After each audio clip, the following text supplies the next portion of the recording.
Cet instant, dans ce programme Cadence matinale, est consacré à l'invité du jour. Et ce matin, nous recevons l'honorable Benilde Djemeni. Il est député SDF à l'Assemblée nationale. Avec lui, nous allons donc évoquer ce matin les travaux de la deuxième session ordinaire de l'année législative 2023. Bonjour, honorable.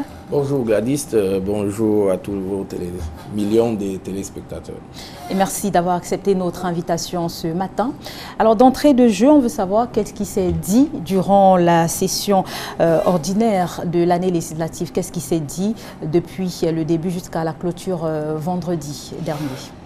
Oui, disons que la deuxième session parlementaire de l'année 2023 s'est très bien déroulée et au cours de cette session, pour être bien précis, nous avions voté 11 projets de loi, 11 projets de loi, mais malheureusement nous n'avons fait aucune proposition de loi, ce qui est un peu gênant. Donc nous avons beaucoup plus travaillé selon les directives du gouvernement, parce que les projets de loi viennent du gouvernement, mais on est en train de se préparer pour que d'ici novembre, qu'il y ait au moins des propositions de loi sur la table de l'Assemblée nationale. Et on vous a vu prendre la parole, ainsi que l'honorable Jean-Michel Nincheux, sur des questions très actuelles, notamment face au ministre de la Justice, au Premier ministre chef du gouvernement également. Est-ce que vous pouvez revenir sur ces points précis-là? Oui, en ce qui nous concerne, vous savez, nous pouvions contrôler l'action du gouvernement par la question orale, également en descendant sur le terrain, en faisant des contrôles sur pièce. Donc, le cas espèce, c'est le cas de questions orales. Donc, nous avons saisi le Premier ministre chef du gouvernement par le biais de la question orale qui est passée déjà à la conférence des présidents, qui ont jugé recevable et que cette question était pertinente pour l'intérêt de la nation. Il s'agit bien de la problématique liée à la non-disponibilité permanente et continue des cas dentés au Cameroun. Et donc le chef du gouvernement est venu s'expliquer au Parlement relative à cette interrogation de mon fait. Mais jusque-là, je ne suis pas toujours satisfait. Je poursuis également dans des prochains jours auprès du délégué général à la Sûreté nationale pour que les Camerounais puissent avoir leur CNI. Après, chez le délégué général à la Sûreté nationale, je crois que je me rendrai personnellement à la présidence. S'il faut que le président de la République puisse m'entendre sur ce sujet qui cause beaucoup de tort aux Camerounais, je vais y aller.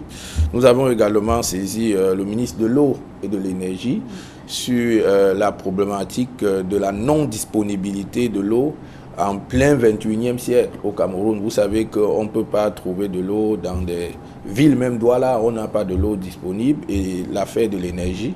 Donc là également, nous avions plusieurs séances de travail qui se poursuivent et je pense que dans les prochains jours, les Camerounais doivent savoir pourquoi est-ce qu'ils n'ont pas de l'eau.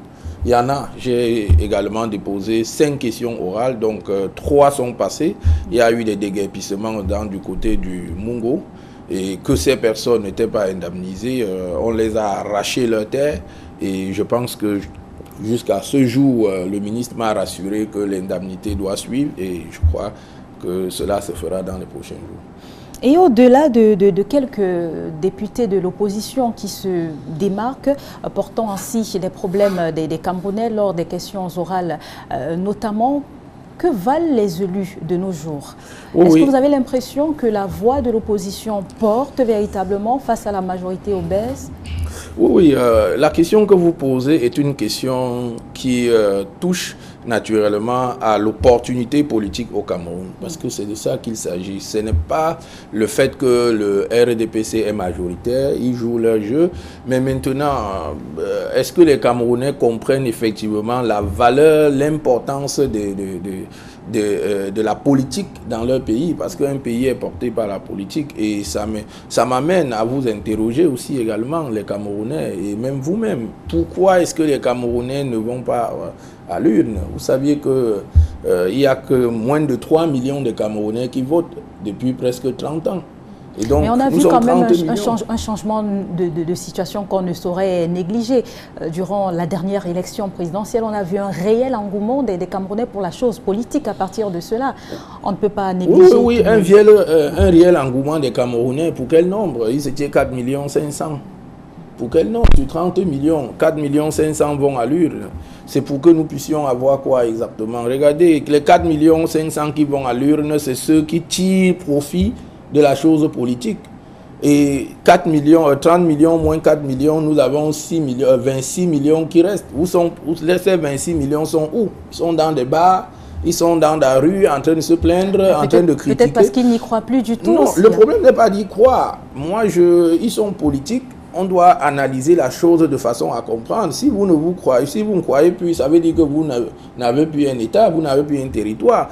Et donc, le parti dont vous venez de citer tout à l'heure travaille au quotidien de façon à ce que les Camerounais puissent être découragés. C'est aux Camerounais de savoir qu'ils ne devraient pas se décourager. Moi, personnellement, je n'ai rien à envier à la chose politique, mais j'étais contraint de dire au moins que je dois aller là-bas pour porter ma voix au niveau du sommet. Mais aujourd'hui, pourquoi est-ce que autant de jeunes ne vont pas aux élections? Pourquoi? Il y a tout ça que nous posons. Et donc, ça profite, la chose politique profite à un poignet de personnes qui ne représentent même pas 0,1% de notre pays, et ils sont là depuis longtemps. Mais que disent les autres? Et si nous continuons à garder silence, ils seront toujours en place. Donc, que chacun sorte de sa maison pour aller au moins défendre une idée. C'est ce que moi j'ai fait, et je me sens aujourd'hui satisfait d'avoir porté la voix des Camerounais au sommet, et là où les débats se font dans un pays. Venons-en maintenant au bilan de la session du mois de juin. Quel bilan pouvez-vous faire? Oui, déjà en tant que bilan, il faudrait saluer que la session de juin a vu le débat d'orientation budgétaire, c'est-à-dire qu'en amont, les parlementaires sont chargés de contrôler l'action du gouvernement. D'abord, pour le budget 2024, le gouvernement vient à l'Assemblée pour expliquer et discuter avec les parlementaires sur comment est-ce que ce budget doit être apprêté. Et les parlementaires donnent également les directives. C'est un exercice que j'ai accueilli personnellement avec beaucoup de joie et de satisfaction. Donc, le ministre des Finances qui défendait effectivement cette rubrique a bel et bien exposé et a retenu effectivement nos propositions. Moi-même, en tant que parlementaire, ma circonscription a plusieurs projets que nous avions inscrits dans le budget 2024. Et c'est un exercice que je trouve très salutaire, malgré le fait que c'est revenu un peu tardif, et on s'est retrouvé en train de travailler nuit et jour dans 2 ou 3 jours, mais nous avions quand même fait le nécessaire. Je pense que d'ici l'année prochaine, si nous recevons les documents un peu très tôt, le développement peut être espéré, même si c'est une affaire lointaine encore. Donc cet exercice, sincèrement, je l'ai apprécié. Je l'ai apprécié, le débat d'orientation budgétaire. Nous avions inscrit, c'est-à-dire que les députés ont donné les directives dans lesquelles le budget de 2024 doit être exercé. Et dans ce sens-là, si le gouvernement prend en compte l'ensemble de ces budgets que nous avons eu lieu, qui a eu lieu à l'Assemblée nationale, je pense que nous allons espérer voir quelque chose de meilleur. Souvenez-vous, l'année dernière, dont j'étais l'auteur de l'opération Blocus à l'Assemblée nationale, parce que nous n'avions pas eu de débat d'orientation budgétaire l'année dernière, et nous avions décidé de tenir l'Assemblée en échec. Pour ceux qui ont bien connaissance, nous ne sommes pas nombreux à l'Assemblée, mais le peu des opposants que nous avons eu à l'Assemblée, nous avons bloqué cette séance-là. Et je crois que le gouvernement a été averti l'année dernière, et cette année, le gouvernement est venu au moins souhaiter que nous débattons, que nous ayons ce débat d'orientation budgétaire en novembre. Ce que nous allons faire, nous allons veiller à ce que les projets et les directives que nous avons données au gouvernement soient respectés pour que nous ayons une loi de finances plus digeste en 2024, qu'on n'ait plus une loi de finances qui afficie les Camerounais et qui vise simplement à collecter les fonds sans développement. C'est ce que nous, les députés, ont carrément dit au ministre des Finances, parce que aujourd'hui, à gauche, il y a les taxes, à droite, il y a les taxes. Et Où sont donc ces taxes sur les routes? On ne le ressente pas dans les institutions, on ne les ressent pas. Et le rôle des parlementaires, c'est de se questionner pourquoi est-ce que nous sommes simplement en train de collecter les taxes sans qu'il y ait un réel développement. C'est de ça qu'on parle de débat d'orientation budgétaire. Mais personnellement, il faut dire que je porte mes projets, c'est dans l'intérêt du Cameroun. Vous voyez la carence d'eau, vous voyez l'affaire de carte dentaire. Et également, il y a un autre sujet que j'ai déposé sur une question orale qui porte sur la problématique de l'assurance des biens de l'État. Vous savez qu'aujourd'hui, lorsqu'une voiture administrative vous cogne, il est difficile que vous puissiez avoir une indemnité à temps ou bien du moins une prise en charge. Donc ce débat également a été posé à l'Assemblée et le ministre des Finances et le Premier ministre ont promis que dans des prochains jours, les véhicules d'État doivent être notamment assurés. Donc, et on va peut-être sortir avec l'actualité au sein de votre parti politique, le SDF, avec le décès il y a quelques semaines du chairman Nidjon Fundji. Quelle est l'ambiance au sein du parti en ce moment? Oui, il faut dire que le décès de notre président nous a pris dans un moment où on ne s'y attendait pas. Mais jusqu'à présent, je crois que l'équipe qui travaillait avec lui, donc ma modeste personne, est à pied d'œuvre au jour le jour pour que l'enterrement puisse avoir lieu dans toute quiétude et dans la tranquillité. Et puis voir comment relancer le parti.